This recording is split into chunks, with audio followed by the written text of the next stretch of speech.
We're going to talk about everything that I liked about this movie. And let me begin by saying that I liked everything about this movie. I'm really feeling the message of this movie. And so I'm asking myself, why am I feeling crazy? Give me the dream. Give me the dream. It was so good. So good. Yes.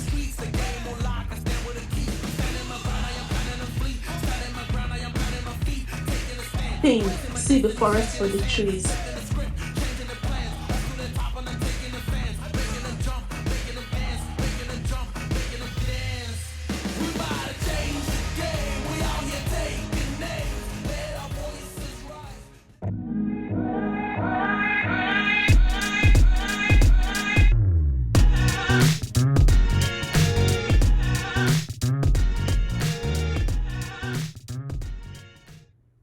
Hi. Today we're lampooning.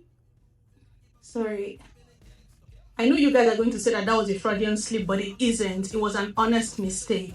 Not lampooning, we're reviewing. Today we're reviewing Merry Men 3, Nemesis. And if you're thinking, is this my nemesis? No, this is your blessing. Guys, please accept my apologies for the poor sound. I had a lot of technical difficulties making this video. This is the third iteration in this franchise, and hopefully the final nail in the coffin of... What is wrong with me? I don't like making these kinds of mistakes, okay? I mean hopefully this is the final movie in the franchise. I say this because all good things must come to an end, because this is undoubtedly a good movie. And also, you know how they say exit stage while the ovation is loudest, and I'm telling you guys right now, it's deafening. So could we ask them to please consider exiting stage right now, because it's the perfect time. Now, this movie is written and directed by the same gifted hands that wrought magic the first two times, Merry Men 1, Merry Men 2. So the writer, Musa, whose everyday speech must be peppered with highly intellectual grammatical tidbits and constructions and deeply meaningful, insightful wisecracks, that's him, Musa. The writing, the dialogue, every time people open their mouths in this movie, I'm completely blown away. And so it would have been such a waste of talent if he hadn't, deployed his gift of gab to this franchise and transferred it into the mouths of his character. So it's been a delight, truly. And the director is Moses Inwang. He's your go-to guy for anything high octane, okay? So these two guys, they work together in Blood Vessel, so they definitely have chemistry, you can tell. And, I've never seen a better collaboration than, between these two. And so, of course, also for production, this is the AY show. And so, you can expect everything to the highest standard. I would tell you the synopsis of this movie, but there's really no need. If you watch the other two, you already know that this movie is going to be tackling very critical issues plaguing a merry band of misunderstood friends with questionable skills and unearned reputation, and will feature conflicts that reach to the deepest annals of power in the country, and they will upset the balance of things with incredible results. That's basically what all three movies have been about. Always really high stakes, always incredible conflict, always high drama. That's what you can expect from this movie if you haven't seen it already. Now, I watched this movie 3 times. Three. Sorry. My body is fighting me. I watched this movie 3 times, and before that, I watched the first 2. But am I an authority on this? No. And because I'm notoriously dumb, my friends know, so after I watched this part like 3 times and I was still kind of confused, I knew it had to be me. So I sent an SOS to my partner. I need help. I've watched this I watched this fucking movie 3 times, and I'm telling you that I still don't understand the plot of this movie. And that was just the beginning, because this message went on for another 10 minutes while I tried to activate my dull brain cells and work out the knots and kinks and intricacies of this intricately woven plot. Until that point, all we know is that his anger with Ayo is that Ayo left him to die in South Africa. Right? The Maruka was like, okay, no, this is above my pay grade. So, otherwise not. So, I guess I'm just not able to follow what event is leading to what. I cannot believe that I have to watch this movie again, start to finish. But it looks like I really have to. Oh God, that feels like the worst torture like ever. And here's his reply.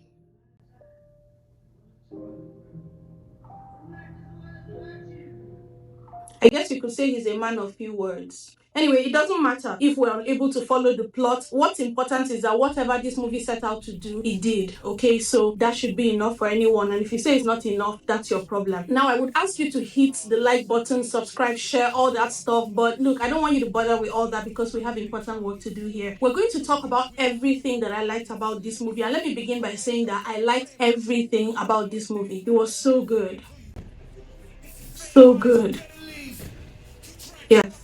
Now, sometimes you may be confused and think that I'm actually saying that something was not done right. But if you listen with the right attitude and you put yourself in the right frame of mind and really hear what I'm saying, you'll see that I actually go ahead to offer an explanation to everything that you think I'm saying was not done right. Okay, so just walk with me here. This is going to be very intricate. Now, I don't even know where to begin with this masterpiece, but let's just pick a point. Actually, let's start from wherever we left off with the last movie and whatever we observed coming into this new movie. I realized right away that Damilola Adegbite from the last movie, she just went and bleached her skin. I wish people would stop doing that. She bleached her skin, she got thicker, she got a lot less sultry. Her eyes that were known for disappeared. And then she acquired a dimple. She even learned to overline her lips. She never did that in the first two parts. And then she also picked up some abusive tendencies. I'd never noticed that in her before, or I wouldn't have been rooting for her so hard in Merry Men 1 and 2. So that's on me. So these are the things I noticed about her character, Dara, right? That's Damilola Adegbite. Just so many changes with her. And then Ramsey Noah, he got bolder, AY got whiter, but just normal progression, people getting older, that's fine. Uche Okemba, he got less funny. What's his name? Is it Uche Okemba or Williams Uchemba? I'm sorry.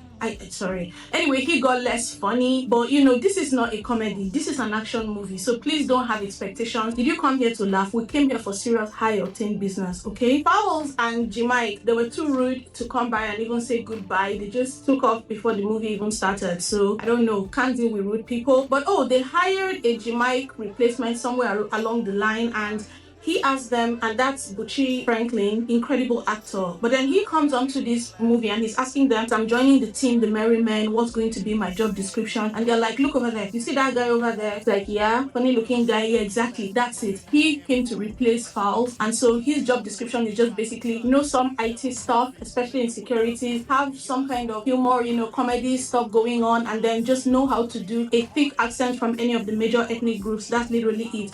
And so he's like, yeah, but how about me? He's like, you just be brooding. You're replacing Jemike. I'm not sure what exactly his skill set was. Do you remember?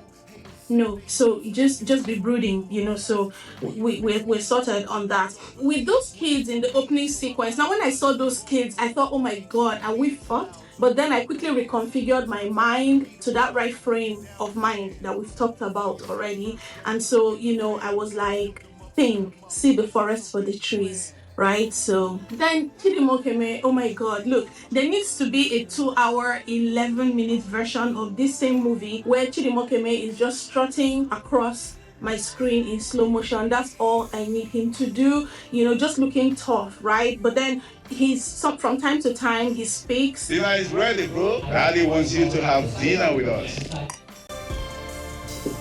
No, I guess not. Let's move on.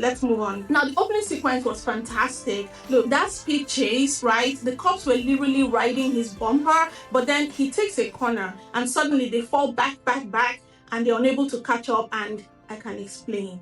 If you know a bit of science, you know that the shortest distance between 2 points is what? A straight line. So the cops were doing okay riding his bumper, but then sharp guy, he took a turn, and once he did, it was no longer a straight line. So of course it couldn't be a short distance between them anymore, and that's how come, the cops were unable to get there on time, and he was able to do all of this other stuff. So it tracks. I'm telling you that everything in this movie makes sense, right?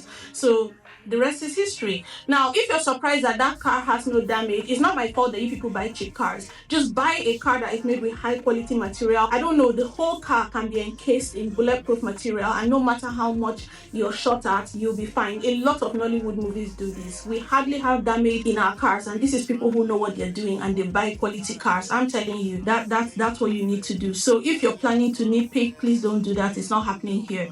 So you can be grateful. We had a Bonnie and Clyde moment, didn't we?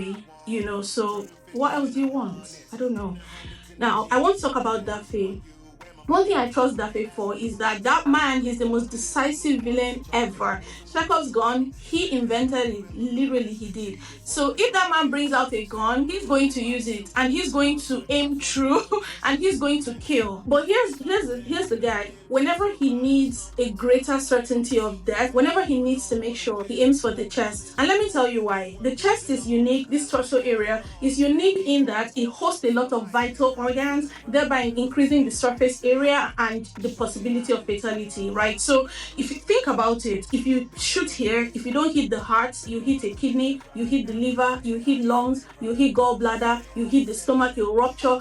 Just, so it evens the odds. That's what I'll tell you. So if you think that somebody not shooting to the head if they intend to kill means that they're hedging their bets or whatever, that's simply not true. They know what they're doing. And then shoot him in the chest. He was very specific with those instructions. I'm with him. Now, when we came to that wedding and I saw the bride, I was like, wait, is he marrying his sister? I was so incestuous, but then on closer examination, I now realized that no, this man, from the beginning, we knew that he loved his sister so much. And I'm like, he loves his sister so much, he has found an exact copy of her. It tries. But then I'm asking myself, where's Dara then if he's found a copy of his sister? Where's Dara? I love Dara. And then somebody that was sitting with me was like, bro, what do you mean? This is Dara. And I'm like, what? Oh, wait, you're right. That is Dara. Oh my God. Nigerian women, you can't trust them. Going by the growth of the boy Adrian, it's probably been maybe 3 or 4 years since the last time we saw them. And she's changed completely. The way she is now, that's Dara, that's Damilola Adegbite, like I said. If she showed up at the pearly gates, who's the person there? Is it Peter or Angel Gabriel? Whoever it is, they're not going to let her in because she looks completely different. It's shocking. But if they say that that's Dara, what am I going to do? Now, so that everyone is matching and identical, right? And that there's no confusion, his friend also finds himself, an identical looking woman. And again, I was thrown, but I was like, bro, what is wrong with you? Keep up, right?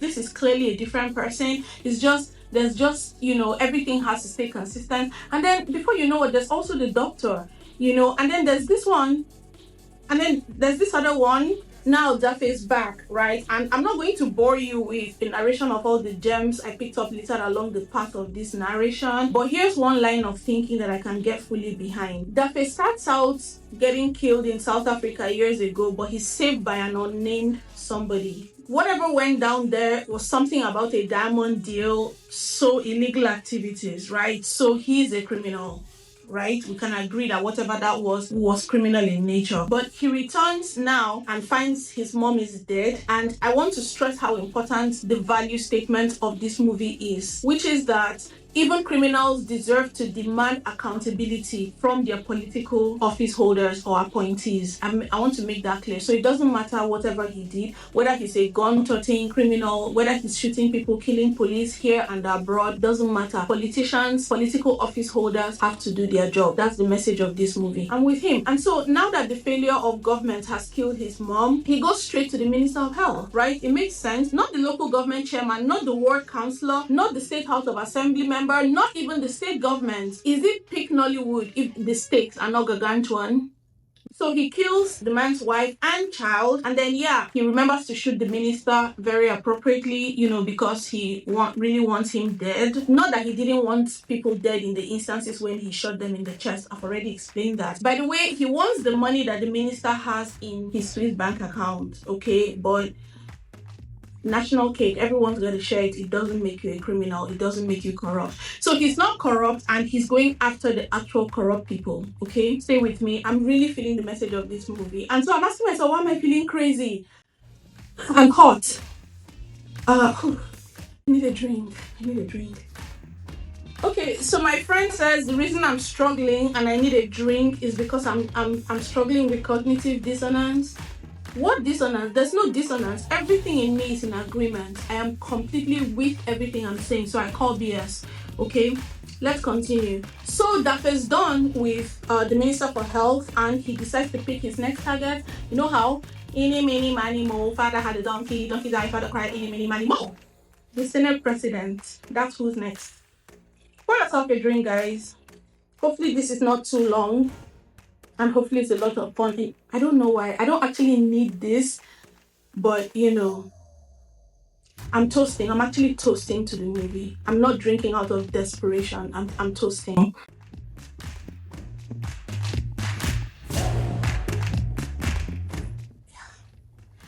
All right, so to his choice of the Senate president, I'm with him because where does the rot start? In the head. So go straight to the head and kill your way down. I don't know why he didn't pick the president. I mean, this man can do anything, right? Especially when he's going to have someone else do it for him. Don't think that we've forgotten our heroes, right? Because these guys are safely ensconced in a safe house, okay? But then all of a sudden, it's not so safe anymore because they hear this ominous knock on the door. Who could it be? I thought this place was safe. And then they opened it up. Oh, it's you. And dude is like, I live here, but sorry, my bad. The movie had to create tension, and tension by any means possible. Let me tell you what I love most about this safe house. It's well equipped with ready to wear widow's garb because they realize that this merry men, anyone could drop dead any minute. So they always have like wardrobe ready for the widows, okay? So Kemi, she's sorted. She's fine. As to this safe house, it's completely reasonable that it's shot like, bunker style with proper mood lighting, shadowy, hazy effects. It really, really heightens the sense of futility. I'm completely for it. I wasn't entirely sure why Ayo was the target when Dafe says that the priest, I can't remember his name, was the one who had set them up. But you need to understand that sometimes things must happen for the plot to move along. It's a small sacrifice for the greater good, okay? Also, Ayo was in a drug-induced coma, but then next minute he's up and about, strapping up, kicking ass, taking no prisoners, that sort of thing. Just roll with it. It works. This is an action movie. He's a bad guy. This prison scene, I've heard people call it disrespectful names like, I don't know, it starts Hollywood. I mean, first of all, was that your first clue? Not this or even this? Is it even an action movie if we don't have this? You guys are too picky. That's your problem. You're too picky. By the way, the bank scene, first of all, let's appreciate how badass Zara looks, right? Like in the world of this franchise, black lipstick is the ultimate baddie statement. Check them out. Are you a baddie if your lips are not black in this movie? Go sit down somewhere. I was a bit curious why the cops were hiding like upstairs or in the roof or something at the bank, and it's completely normal for a bank robber to not rob, essentially. I think she was having a bad day and just needed someone to come take her away. I don't know, did she steal any money? But you know what? Just details, details, details, details, details. Ignore all that. It doesn't mean anything. The plot is moving forward, the ministry is moving. Now, when this happened, Adrian is your son. I was like, bitch, we knew. Wait, we knew, right? Because we had this.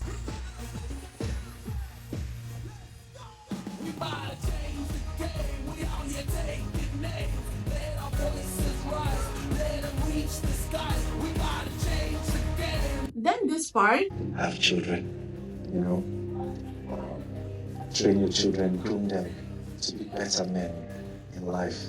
And I'm like, shut up, you have a son. And then this too. Because I have something that belongs to you.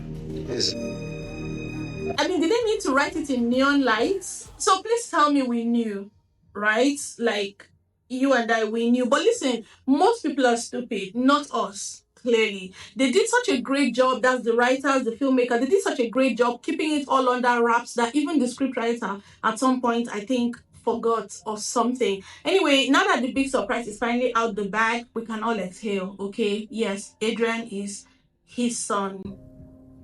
It is Ayo's son. Thanks for telling us. Then this kid, when we say that kids are not loyal, this guy just swapped one mother for another. Like, wow, that was a quick transition. And it just made me feel like when my mom died, I was 12, and I'm like, wait, I did that wrong. Anyway, I felt very stupid for crying because I don't know, my dad just needed to have replaced her and give me a new mom and everything would have been fine. Here's my favorite bit. The Hakuna Matata playground. I met them once there. That should be the little boy's favorite place. Yeah, it's his favorite place because I saw them at the Church of Assumption, Falomo. It's his favorite place because I saw them at Amigo supermarket. No, ever no. It's his favorite place because I once saw them at the zoo petting a python and speaking Paso tongue. Yeah, that made complete sense. I feel like I'm going to be getting progressively drunk. I do have some favorite scenes. Here's one. I beg. Where my mother did? It's a simple question and a simple answer, right?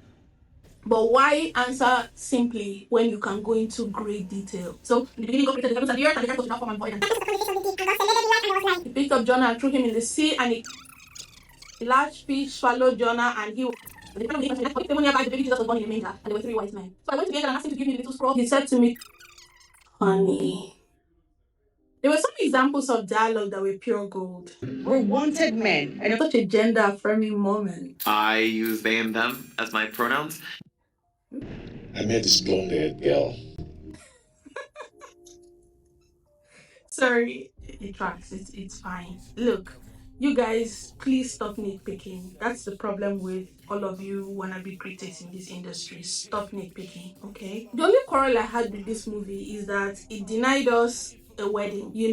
Our wedding in the beginning got truncated, and it should have been used to close out the film. Hopefully, the franchise, but let's not push it. But we should have had this wedding with the newly minted cousins Adrian and the little daughter of Naz and Kemi as ring bearer and flower girl respectively. That's what they should have given us. But let me tell you, my overriding theme throughout this review, is trust. I have utmost trust and faith in the makers of this film, and I trust in their better judgment. I'm also going to trust in their judgment if they decide to have a part 4, but I really do have faith in them, to do the right thing, which is that, like I said, the ovation is loudest right now. Everyone loves this movie. Everyone is celebrating. They've done 3. I think, they should probably rest on their laurels right now. Yeah, I think that would be a good idea. Anyway, that's it for Merry Men, and hopefully this would be the last time that I'm put through the utterly exciting, life-changing experience of watching this movie 3 times, or any movie in this franchise. I believe that for every minute of the 131 minutes of this movie, for every minute, I deserve 3 subscribers. You guys agree? Let's not even think about the fact that I watched it 3 times. Just let's take it at face value, just the one time for each minute. Thank you. I'm not complaining. Listen, it was my pleasure. I insist. Here's more support I got from my partner, by the way.